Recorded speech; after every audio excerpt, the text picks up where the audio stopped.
नई नई सास बनने जा रही लक्ष्मी को उसके रिश्तेदारों ने अच्छे से समझा दिया था।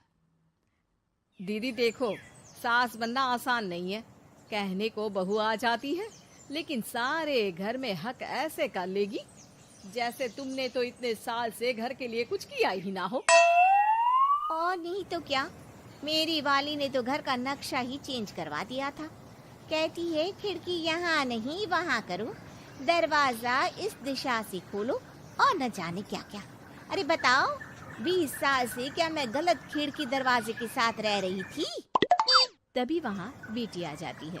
हाँ माँ, और पक्का भाभी आने के बाद तो मेरा हाल बुरा ही होना है। तुम हर बात पर मुझे इग्नोर करोगी। हे भगवान, इतना सब कुछ होता है बहू के आ जाने पर, मुझे तो पता ही नहीं था। अरे एक हमारा जमाना था। अरे हमारा जमाना तो भूल ही जाओ कि सास के हाथ में कमान होती थी और हम कठपुतली। जीवन भर कठपुतली ही रहना है, पहले सास की और अब बहू की। खैर, मुर्गे की अम्मा कब तक खैर मनाती। हो जाती है बेटी की शादी और घर आ जाती है प्यारी सी पल्लवी। माँ जी चाय लीजिए।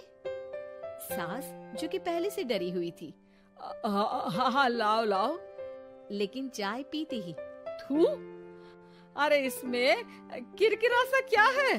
चाय में चीनी तो है ही नहीं। माँ जी वो ये बता रहे थे कि आपको शुगर की बीमारी है, तो मैंने चीनी की जगह गुड़ का पाउडर डाला है, वो शुगर के लिए ठीक रहेगा। सास गुस्से से लाल हो जाती है। अरे नहीं नहीं, मैंने जीवन भर चीनी की ही चाय पी है, तो मैं तो चीनी वाली ही चाय पीऊंगी। तुम आई और मैं नियम बदल दूं? ऐसी सास नहीं हूं मैं, समझी? पल्लवी को समझ में नहीं आता कि सास को हो क्या गया है। अरे माँ जी हुआ क्या है, आप तो भड़क गई। तभी वहाँ ननद आ जाती है।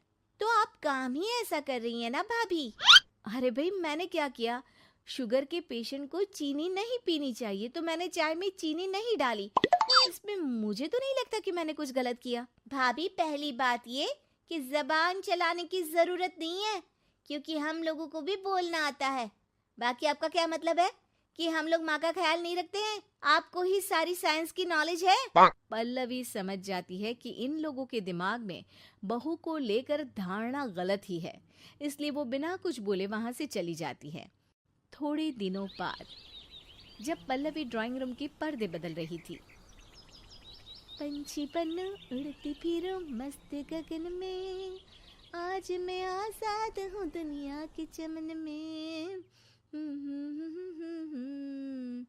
वाह जी वाह, आजाद होना तो अच्छी बात है, लेकिन हम लोग भी गुलाम नहीं है। ये पर्दे किससे पूछकर बदले जा रहे हैं, जरा बताओगी? अरे सासू माँ, जब से आई हूँ सोच रही थी कि पर्दे ठीक नहीं है।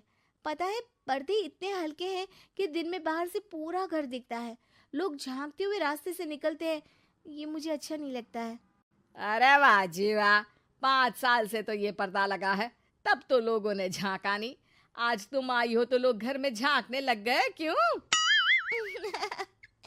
अरे भाभी, आपको ये तो नहीं लगता कि आप हीरोइन जैसी दिखती हो या इतनी सुंदर हो कि लोग आपको झांक झांक कर देखते रहे? मैं भी रहती हूँ इस घर में, लेकिन मजाल है। पल्लवी सर पर हाथ रख लेती है, पर्दे लगाकर पुराने पर्दों को हटा देती है और निकल जाती है। देखा माँ, इसे कहते हैं मनमर्जी। आपने मना किया, फिर भी भाभी ने पर्दे हटा ही दिए। ठीक है बेटा, शुक्र करना पर्दे ही हटाए हैं। अरे कहीं किसी दिन ये हमें ही ना हटा दे। ऐसे कैसे हटा देंगी, हम क्या पर्दे हैं? दिन बीतते हैं और एक दिन सास और ननद वॉक पर निकली होती है कि पड़ोसन, क्या बात है, आजकल तो आप लोगों की कोई खोज खबर ही नहीं है। तरस गए हम लोग तो। अरे नहीं नहीं, बस घर पर ही रहते हैं पहले जैसे। पहले भी तो इतनी ही खोज खबर थी ना। अरे नहीं नहीं, पहले की बात और थी। और बताओ बेटा, बॉयफ्रेंड से चक्कर चल रहा है कि खत्म हो गया? पहले तो पर्दे से दिख जाता था कैसे तुम सारा दिन टेलीफोन पर लगी रहती थी, कभी शर्माती कभी रोती। अब तो पर्दे भी मोटे लगा लिए तो कुछ ठीक से दिखाई भी नहीं देता। हाँ, नहीं, मतलब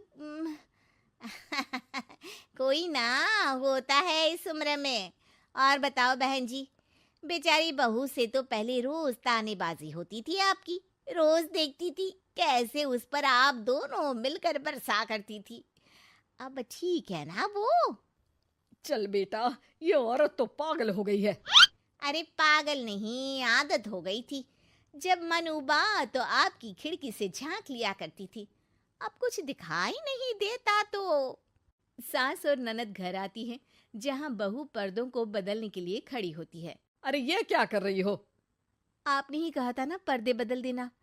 अब उस दिन तो उतारे थे, सोचा धो कर लगाऊंगी, आज सूख गए हैं तो लगा देती हूँ। तभी ननद चिल्लाती है, अरे नहीं नहीं भाभी, ठीक है, ये पर्दे रहने दो। वो पर्दे कम, सीसीटीवी ज्यादा थे पड़ोसियों के लिए। समझ में आ गया अब आपको? हाँ हाँ आ गया। अब जरा चाय तो बना कर ला दे। पल्लवी सास को चाय लाकर जैसे ही देती है, चाय पीकर सास झूमने लगती है और जमीन पर गिर जाती है। हाय रे भाभी, क्या मिलाकर पिला दिया माँ को, वो तो गिर ही गई। तभी बेटा डॉक्टर लेकर आता है। चेकअप के बाद डॉक्टर कहते हैं, ओ माय गॉड, इनका तो शुगर लेवल बहुत बढ़ गया है। क्या ये चीनी खाती है? हाँ डॉक्टर साहब, मैंने कई बार इनको चीनी की चाय और मीठा के लिए मना किया, लेकिन ये मानती ही नहीं। माँ को कुछ होगा तो नहीं ना? वो ठीक तो हो जाएंगी ना? अरे बहू की बात नहीं मानती तो क्या बेटी की भी नहीं मानती है ये? बेटा, आप नहीं रोकती अपनी माँ को चीनी की चाय और मीठा खाने से? बेटी क्या बोलती, उसे वो दिन याद आ जाते हैं जब उसने भाभी को इस बात के लिए भला बुरा सुनाया था। डॉक्टर के जाने के बाद, भाभी मुझे माफ कर दो, लोगों के कहने में आकर हम लोगों ने आपसे बहुत बुरा व्यवहार किया, जबकि ससुराल वालों को ये समझना चाहिए कि घर बहू का भी होता है।